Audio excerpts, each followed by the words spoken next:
स्वावलम्बी र समृद्धि नै सहकारीको मर्म, समानता र स्वाधीनताको भावनाले भरौँ, आर्थिक अनि सामाजिक सांस्कृतिक विकास गरौँ। सहकारी दर्पण, सहकारी दर्पण, सहकारी दर्पण। नमस्कार, सहकारी दर्पण कार्यक्रमको तर्फबाट यो कार्यक्रम प्रत्येक महिनाको पहिलो र तेस्रो शनिबार साँझ 6 बजेदेखि करिब 25 मिनट अवधिभर सहकारीका विविध विषयवस्तु समावेश गरी प्रस्तुत गर्ने गरिन्छ। स्वागत एवं सहकारी अभिवादन आजको यो श्रृङ्खलामा पनि सम्पूर्ण दर्शक महानुभावहरूमा। दर्शक महानुभावहरू, आजको कार्यक्रममा हामी राष्ट्रिय सहकारी विकास बोर्ड एवं राष्ट्रिय सहकारी महासङ्घका पूर्व अध्यक्ष दीपक प्रकाश बास्कोटासँग हाम्रा सहकर्मी साथी दिलीप पौडेलले सहकारीका समसामयिक विषयमा गर्नुभएको कुराकानी लिएर उपस्थित भएका छौँ।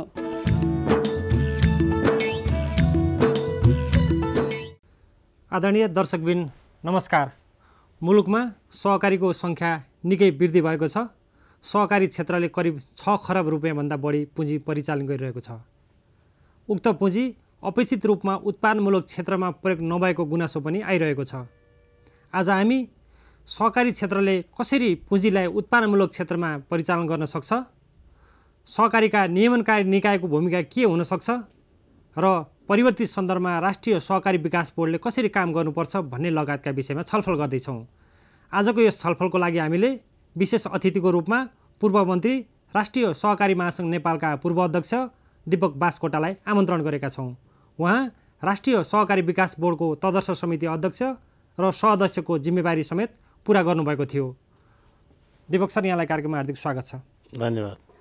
अहिले मुलुक कोभिड-19 को प्रकोपबाट क्रमशः अगाडि बढिरहेको छ। लकडाउन खोलेको अवस्था छ र सहकारी क्षेत्रमा यसको प्रभाव पर्यो र यो परिवर्तित र यो कठिन परिस्थितिमा सहकारीहरूले कसरी के प्राथमिकता राखेर काम गर्नुपर्छ जस्तो लाग्छ? अवसर जहिलेसुकै आउँदैन केही काम गर्ने र मान्छेलाई चाहिँ संस्थागत रूपमा होस् या व्यक्तिगत रूपमा होस्, अवसर र च्यालेन्ज पनि सँगसँगै आइराखेको हुन्छ र यो एउटा सरकार र यत्रो दात्री निकायहरूले संयुक्त रूपमा काम गरिराखेको परिप्रेक्ष्यमा र प्राइभेट सेक्टरले प्राथमिकता पाइराखेको परिप्रेक्ष्यमा सहकारी क्षेत्रले आफ्नो एउटा काम देखाउने अवसरको रूपमा लिनुपर्छ भन्ने गरेको छु मैले। र अहिले यस्तो राम्रो अवसर पनि आएको छ कि यही बेला नि सहकारी सेवामूलक हो भन्ने परिचय दिने एउटा ठुलो अवसर हो। यसले नि पब्लिकलाई सेवा दिनु पर्यो भने सरकारको एउटा रिलायबल पार्टनर, अत्यन्तै सिन्सियर व्यावहारिक पार्टनर सहकारी रहेछ भन्ने कुराको बोध गराउने हाम्रो लागि यो सहकारी कर्मीहरूको लागि, सहकारी अभियानको लागि यो एउटा ठुलो अवसर हो। यसका लागि कि सहकारी सङ्घ संस्थाहरूले आफ्नो कार्ययोजना बनाउनुपर्छ भन्ने गरेको छु मैले। अहिले खास कोभिडको कारण धेरैले रोजगारी गुमाइरहेको अवस्था छ र यो अवस्थामा खास सहकारीको उत्पादन वृद्धि र रोजगारी सिर्जनामा के भूमिका हुनसक्छ त? यस्तो छ, अब यो ट्रान्जिसनल पिरियड जस्तै हो। यति बेला नै तत्कालै रोजगारी भन्दा पनि अहिले सबै मान्छेलाई घाँस बाँसको व्यवस्था कसरी गराउने हो, अनि संस्थाले के सुविधाहरू दिन सक्छ, संस्थाले उसको क्षमता के छ, त्यसको आधारमा उसले सरकारसँग पनि माग गर्न सक्छ। अहिले स्थानीय सरकार छ, प्रदेशको सरकार छ, होइन, तिनीहरूको पनि जिम्मेवारी त्यही हो। अहिलेको यो कोभिडबाट पीडित समुदायलाई सहयोग गर्ने हो। हाम्रो पनि उद्देश्य त्यही हो। त्यसकारणले सेवामा कसरी सहकारी अग्रणी भूमिका निर्वाह गर्न सक्छ भनेर हामीले एउटा काम देखाउने अवसर पनि भएको छ र हामीले समन्वय गरेर सबै सेवाहरू यो मार्फत, हाम्रो सहकारी सङ्घ संस्था मार्फत वितरण गरेर अहिले पब्लिकलाई बचाउने बेला छ, सहयोग गर्ने बेला छ र यो सँगसँगै रोजगारीको अवसर सिर्जना गर्नको लागि पनि एउटा अत्यन्तै ठुलो अवसर मैले देखेको छु। आज लाखौँ लाख मान्छे फर्किराखेको परिप्रेक्ष्यमा र यो राइट टाइम हो। अहिले यी आएका फर्किएका मान्छेलाई जब उनीहरू बस्छु भनेर आएका छन्, अब यिनीहरूलाई बसाउने गरी कृषिको एउटा प्लान प्रोग्राम बनाउन सक्यौँ भने अनि जुरुक्क कृषि उठ्न सक्छ। हेर्नुहोस्, त्यसकारणले रोजगारी त्यही छ, रोजगारी पनि छ अनि राज्यको के अरे चाहिँ हाम्रो इकोनोमीलाई चाहिँ इन्डिपेन्डेन्ट बनाउने अथवा आत्मनिर्भर बनाउने प्रक्रिया पनि प्रारम्भ हुन्छ अनि आयात प्रतिस्थापन पनि हुन्छ अनि राम्रो उत्पादन गऱ्यौँ भने हाम्रो उत्पादन चाहिँ मेरो चाहिँ एउटा आफ्नै दृष्टिकोण छ। फेरि म भारत र चीनमा बेच्नुहुन्छ भन्ने पक्षको मान्छे होइन, हाम्रो उत्पादन बिक्री गर्ने चाहिँ थर्ड कन्ट्रीमा लानुपर्छ। यसले चाहिँ कस्ट अफ प्रोडक्सन मात्रै होइन, हामीलाई राम्रो प्रफिट दिन सक्छ। म आफै एउटा चाहिँ नि कम्पनी बनाएर जे काम गरिरहेको छु त्यसको अनुभवमा म भन्दैछु, हामीले भारत र चीनमा बेच्ने गरी हामीले हाम्रो कृषि उत्पादनको लागतै मिट गर्न सक्दैनौँ। किनभने भारत र चीनमा यति धेरै सब्सिडाइज गरेको छ, त्यो नेपाल सरकारले चाहिँ गर्नै सकेका छैन। त्यस कारणले हाम्रो प्रोडक्टको चाहिँ लागत नै यति धेरै छ, त्यो लागतले भारतमा बेचेर पुग्दैन। हाम्रो खानाका लागि उत्पादन गर्ने अनि निर्यात गर्नका लागि छुट्टै वस्तुहरू छ, हामीसँग कुनै ठुलो कुरा गर्नु पर्दैन। हामीले मसलाको उत्पादन गरे हुन्छ हो, हामीले जडीबुटीको उत्पादन गरे हुन्छ। कृषिमा यस्ता वस्तु छन् जो नन पेरिसेबल गुडहरू चाहिँ हामीले एक्सपोर्ट गऱ्यौँ भने तपाईँलाई चाहिँ नि हाम्रो अहिलेको उत्पादनको लागतको 5 गुणा दाम चाहिँ युरोपले दिन सक्छ।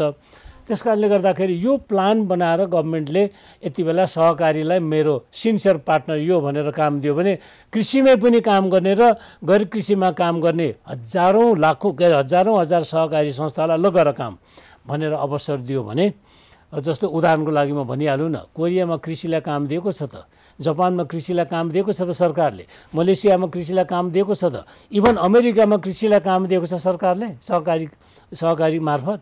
गभर्मेन्टलाई पनि घोच्नु पर्यो, उसलाई पनि घचघच्याउनु पर्यो। उसँग स्रोत छ, साधन छ, शक्ति छ, सबै कुरा छ, उसले गर्यो भने हुन्छ, तपाईँ र मैले गर्दा हुँदैन। त्यस कारणले मैले अहिले चाहिँ लट्स अफ अपर्च्युनिटी देखेको छु। यही बेला नेपालको इकोनोमीलाई कृषि मार्फत आत्मनिर्भर बनाउन सकिन्छ, हाम्रो होल फर्केर आएका मान्छेलाई रोजगारी दिन सकिन्छ। हेर्नुहोस् न, कृषिमा नै अरबको चाहिँ नि घाटा बजेट छ, के भन्छ व्यापार घाटा छ। त्यसलाई पूर्ति गर्नका निमित्त हामीले कृषकहरूलाई राख्न सक्यौँ भने रोजगारी पनि त्यहीँ भयो, उत्पादन पनि भयो अनि घाटा पूर्ति पनि भयो। यो कुराहरू मैले देखिराखेको छु। अब यसको लामो विश्लेषण गर्नु पर्यो भने मसँग धेरै अरू पनि कुराहरू छन्। जस्तै यहाँले पनि भर्खर भन्नुभयो उत्पादन वृद्धि गर्ने कुरा। अहिले हाम्रो मुलुकमा करिब 2 खरब रुपियाँ हाराहारीको कृषि तथा पशुजन्य वस्तु आयात भइरहेको अवस्था छ र सहकारी क्षेत्रले करिब अगाडि पनि भन्यौँ हामीले करिब 6 खरब रुपियाँको हाराहारी पुँजी परिचालन गरिरहेको छ। 1, 2, 3 मा भन्दा यो अहिलेको पुँजीलाई सहकारी क्षेत्रले कुन कुन सेक्टरमा प्राथमिकता साथ लगानी गरेर उत्पादन बढाउन सक्छ त?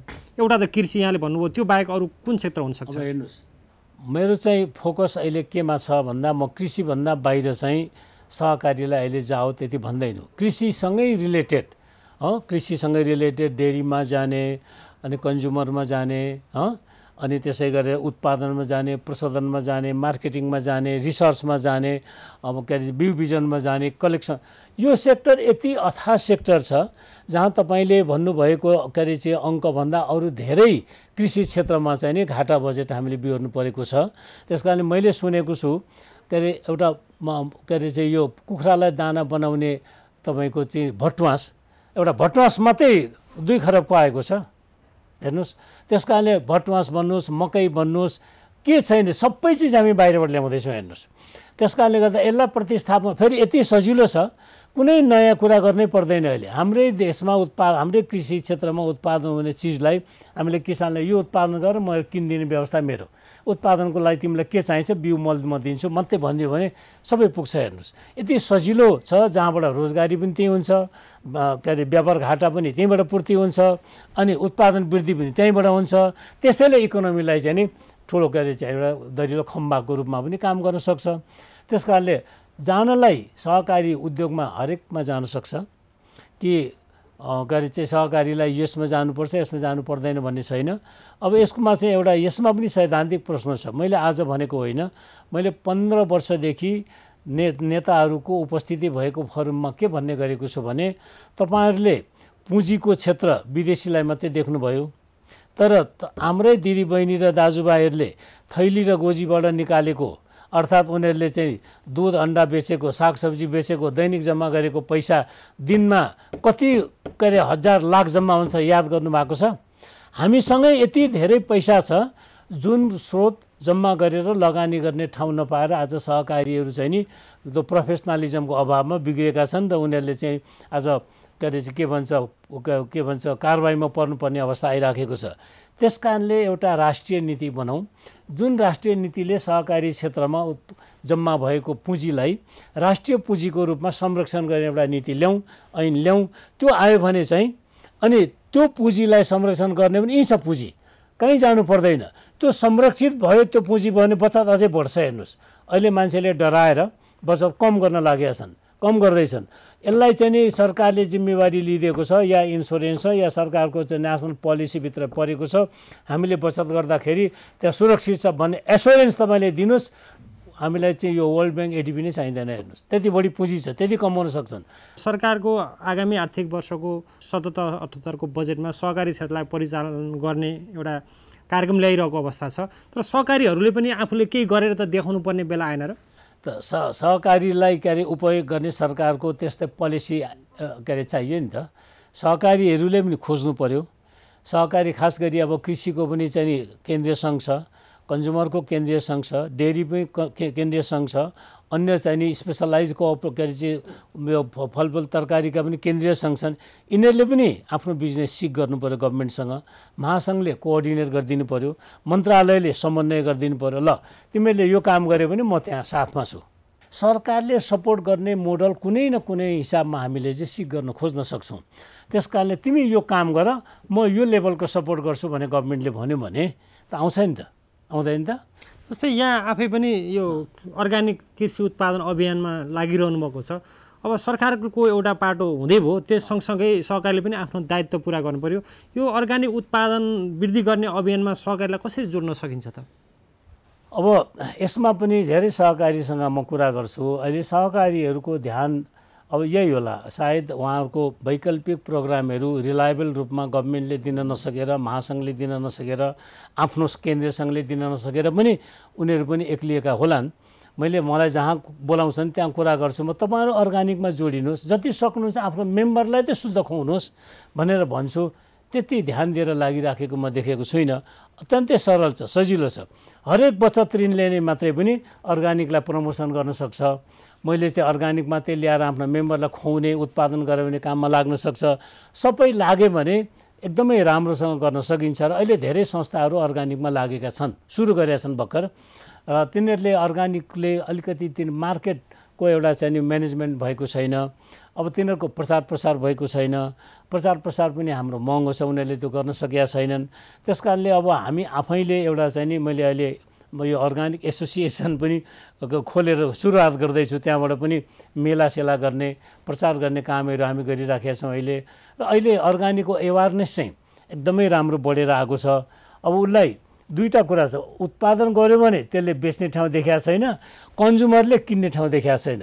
यसको समायोजन गर्ने काम चाहिँ या त महासङ्घले, केन्द्रीय सङ्घले गर्नुपर्छ सरकारको सहयोग लिएर, या सरकार स्वयंले ल म अर्ग्यानिकको सबै एउटा चाहिँ नि मार्केट प्लेस बनाइदिन्छु, त्यहाँ ल्याऊ, उत्पादक पनि त्यहाँ आऊ, त्यहाँ राख, कन्ज्युमर पनि त्यहाँ आऊ, किनेर लैजाऊ भनिदियो भने कत्रो ठुलो सहयोग हुन्थ्यो।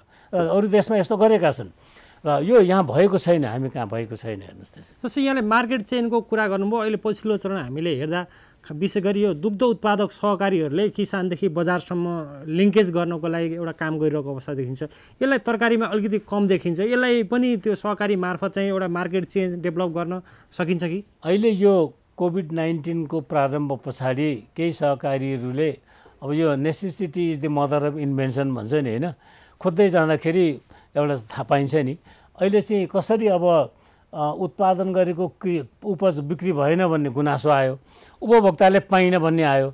अनि यही सहकारी संस्थाका केही साथीहरूले कसरी यसलाई जोड दिउँ भनेर खोज्दै जाँदा एउटा बाटो पहिले आएर अहिले मैले भक्तपुरमा देखाएको छु, चितवनमा देखाएको छु, धेरै ठाउँमा अब धादिङमा देखाएको छु। यो चाहिँ नि सुरुवात भएको छ।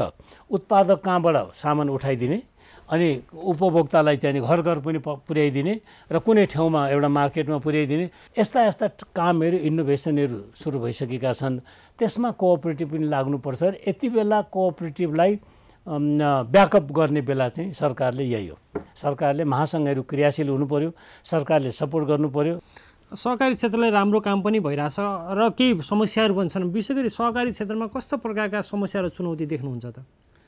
एउटा चाहिँ समस्या यसो सरसर्ती हेर्दाखेरि नलेजकै के अरे चाहिँ खाँचो देखाएको छु मैले, इग्नोरेन्स हेर्नु। सहकारी चलाउने जुन उत्साह आएको छ नि, र उत्साह आएर सहकारी खोल्दा बित्तिकै पहिले बचत ऋण कति उठाउने, कति खर्च गर्ने, हुँदाहुँदै कति सहरी क्षेत्र त पारिवारिक रूपमा चाहिँ संस्था बनाउने र बचत ऋणको कारोबार गर्ने भन्ने एउटा चाहिँ नि सहकारीको साँच्चै भन्ने भने म त्यसलाई सहकारी पनि भन्दिनँ हेर्नुहोस्, हो, एउटा ढिकुटिकु जस्तो रूपमा काम गर्न थाल्ने पनि कति छन्। तर साँच्चै सहकारी चलाउनेहरूलाई अहिले कमी भएको चाहिँ पाटो अहिले त धेरै पूर्ति हुँदै आउँदैछ। कमी भएको अझै म के देख्छु भने यो तालिम र के अरे चाहिँ एजुकेसनको नै धेरै अभाव छ। जसले तालिम प्राप्त गरेको छ, जसलाई राम्रो ज्ञान भइसकेको छ, त्योबाट केही कमजोरी हुँदैन। त्यो कमजोरी हुन्छ, कति बेला कमजोरी हुन्छ भन्दा त्यसले इन्टेन्सनल्ली म बिगार्छु भनेर लागेपछि त हुन्छ। तर जहाँसम्म हाम्रो कोअपरेटिभको आदर्श अनुसार ट्रेनिङ एजुकेसन जहाँ पर्याप्त भएको छ त्यो संस्थाले गल्ती गर्दैन। र अहिले पनि अभाव भएको एउटा त्यो हो समस्या। त्यसका लागि चाहिँ नि मास एजुकेसन गराउनु पर्ने गरी हाम्रा संस्था के अरे चाहिँ दर्ता भएका छन्, तिनीहरूलाई त्यो काम हामीले त्यो सेवा दिन सकेका छैनौँ, एउटा त्यो हो। अब दोस्रो कुरा चाहिँ नि कोअपरेटिभमा लाग्ने मान्छेहरूलाई नै एवार गराउनु पर्यो। अब यो महासङ्घहरूले यस्ता गोष्ठी सम्मेलनद्वारा गराउनुपर्छ कि तपाईँहरू व्यापारै गर्ने हो भने चाहिँ कम्पनी छँदैछ त्यतै जानुहोस् है, आफ्नै पसल खोल्नुहोस्, कम्पनी खडा गर्नुहोस्, तर सहकारीमा आएर व्यापार नगर्नुहोस्, कृपया खबरदार भन्ने वार्न गर्नुपर्छ। त्यो काम पनि हामीले गर्न सकेका छैनौँ। त्यस कारणले समस्याहरू धेरै छन्।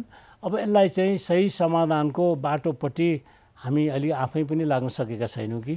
त्यसै यहाँ आफै पनि राष्ट्रिय सहकारी महासङ्घको नेतृत्वमा बस्नुभयो, सहकारी अभियानको सुरुवातदेखि हुनुहुन्छ। यो शुद्धिकरण गर्न सहकारीको मूल्य मान्यता अनुसार नचलेका सहकारीहरूलाई सही ट्र्याकमा ल्याउन अभियानको पनि दायित्व होला नि। एकदम एकदम। अब यसलाई चाहिँ अब यो के अरे चाहिँ मैले पुरानो कुरा गरे जस्तो हुन्छ। यो बचत तथा ऋणमा अलिकति हाम्रो कुनै विकृति छ भने, म बायस्ड भएको होइन, बचत तथा ऋणमा काम गर्ने साथीहरूले अन्यथा नलिनु होला, म बायस्ड भएको होइन। हाम्रो समस्या छ भने बचत तथा ऋणमा मात्रै छ। कोअपरेटिभको समस्या छ भने बचत तथा ऋणमा मात्रै छ, धेरै म्याक्सिमम। र त्यसलाई निराकरण गर्नका लागि चाहिँ समन्वयको खाँचो छ। बोर्ड विभाग सङ्घ सबै मिलेर चाहिँ अनुगमनमा गयो भने जाने भयो भन्ने मेसेजले नै काम गर्छ। पुलिस छ भनेपछि त्यो ड्राइभरले चाहिँ नि सही बाटोमा गाडी हिँडाइहाल्छ हेर्नुहोस्, पुलिस छैन भने ट्र्याक आउट भइहाल्छ हेर्नुहोस्। त्यस कारणले ट्राफिकिङको काम गर्नका लागि काम पनि गर्नुपर्छ, तर समन्वयात्मक ढङ्गले जानुपर्छ।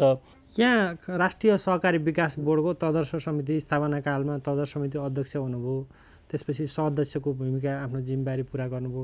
राष्ट्रिय सहकारी विकास बोर्डले अहिलेसम्म गरेका कामहरूको बारेमा अलिकति केही बताइदिनु। मलाई त दुईवटा जिम्मेवारी, दुईवटा तिनवटा खास गरी दिएको थियो। एउटा कि सहकारी ऐन निर्माण, यो के अरे प्रजातान्त्रिक परिप्रेक्ष्यमा सहकारी क्षेत्रमा कस्तो ऐन नियम नीतिको आवश्यकता छ त्यसको मसौदा पार्लियामेन्टमा पठाउने, नम्बर 1। त्यो नभएसम्म अनि सहकारीको स्थायी व्यवस्था भनेको छ, त्यहाँ स्थायी व्यवस्था नभएसम्म के अरे चाहिँ साझा केन्द्र भन्ने थियो, त्यसले गर्दै आएको काम यो बोर्डले गर्दै गर्ने हो। अनि तेस्रो चाहिँ नि के अरे के थियो त्योभन्दा अघिल्लो, यो तेस्रो। दोस्रोमा के भनेको थियो भने गाउँदेखि केन्द्रसम्मको सङ्गठन स्थापित गर्ने भनेको थियो। त्यो तिनैवटा काम 2 वर्षभित्रमा सम्पन्न गरेर मैले त जिम्मा लाएँ। र त्यो सहअध्यक्ष पनि म भएँ। सहअध्यक्ष चाहिँ म किन भएको भने, किन रहेको भने मैले फेडरेसन दर्ता गर्ने काम, राष्ट्रिय सहकारी अहिले महासङ्घ भन्छौँ, त्यो बेला राष्ट्रिय सङ्घ मात्रै भनेको थियौँ, त्यो दर्ता गर्ने काम बाँकी थियो। मलाई पनि अब यो काम सक्ने थियो भने म 3 महिना 4 महिना त्यो रजिस्ट्रेसन गरेर महासङ्घ दर्ता गरेर ल्याएर प्रमाणपत्र ल्याएर चुनाव गरेपछि मैले राजीनामा गरेर सहअध्यक्ष बुझाएँ र अनि महासङ्घको अध्यक्ष भएको हुँ। र त्यस कारणले मलाई दिएको जिम्मेवारी समयभित्र कम्प्लिट गरेँ। अब बाँकी के अरे अवधिमा चाहिँ नि जुन ऐन, त्यही बेला ऐन निर्माण भयो, सहकारी के अरे चाहिँ विकास बोर्ड ऐन 2049 आयो र त्यसले नै निर्दिष्ट गरेको छ सहकारी बोर्डको काम कर्तव्य अधिकार के हो। यसको महत्त्वपूर्ण के अरे चाहिँ काम भनेको चाहिँ सहकारी क्षेत्रमा स्टडी गर्ने, रिसर्च गर्ने, अनुसन्धान गर्ने, पोलिसी चाहिँ नि लबिङ गर्ने, ऐन नियम के अरे चाहिँ नीति निर्धारणहरू सबै गर्ने, इम्प्लिमेन्ट गराउने, समन्वय गराउने नै हो। त्यही त सहकारी विकास बोर्डले सहकारी ऐन नियमावली बनाउने सन्दर्भमा सहयोग गरिरहेको अवस्था छ। अहिले भर्खर मात्र सहकारीको दीर्घकालीन रणनीति तयार गरेको छ, नीति तयार गरिरहेको छ र यो परिवर्तित सन्दर्भमा अझै सहकारी विकास बोर्डलाई कुन गतिमा कसरी अगाडि बढाउनु पर्छ भन्ने यहाँको सुझाव छ? त्यही हो, अब अघि भने यसलाई पहिला के अरे 49 सालमा के अरे निर्दिष्ट गरिएको लक्ष्य भनेको त्यो हो।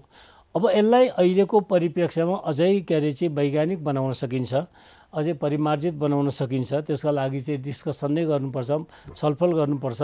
अब कम्तीमा एसियाका पनि 2-4 देशमा राम्रो सक्सेस भएको स्टोरी त हामीले स्टडी गर्नु पऱ्यो नि।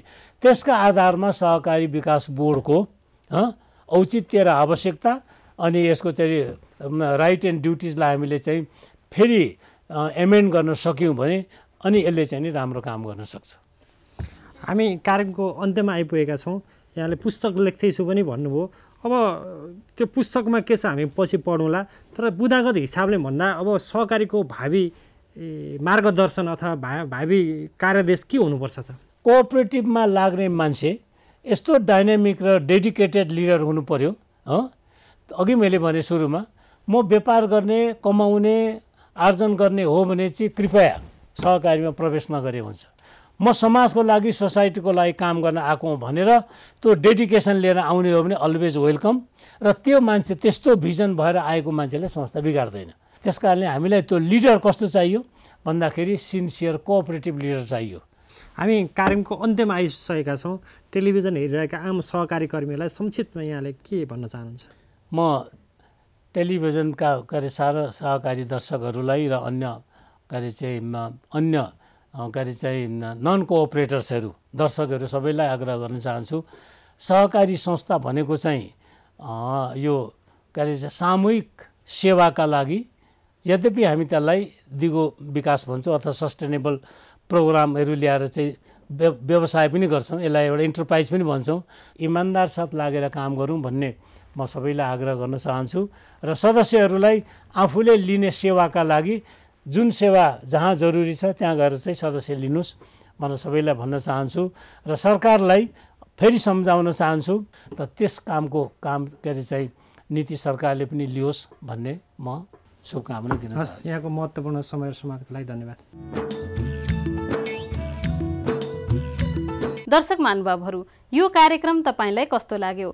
कार्यक्रमको बारेमा तपाईको प्रतिक्रिया अवश्य पठाउनुहुनेछ भन्ने आशा राखेका छौँ। हाम्रो ठेगाना हो राष्ट्रिय सहकारी विकास board, Pulchowk, Lalitpur, post box number 5717, phone number 5010-131, email kopsanchar@gmail.com, website www.ncdb.org.np। यो कार्यक्रम तपाईँ आफ्नो समय अनुकूल युट्युबमा पनि हेर्न सक्नुहुनेछ। हवस् त दर्शक महानुभावहरू, आजको हाम्रो कार्यक्रमको निर्धारित समय सकिन लागेको छ। सहकारी सम्बन्धी विविध सामग्री लिएर आगामी कार्यक्रममा भेट्ने बाचा गर्दै आजको सहकारी दर्पणबाट हामी सबै बिदा चाहन्छौँ। नमस्ते, जय सहकारी।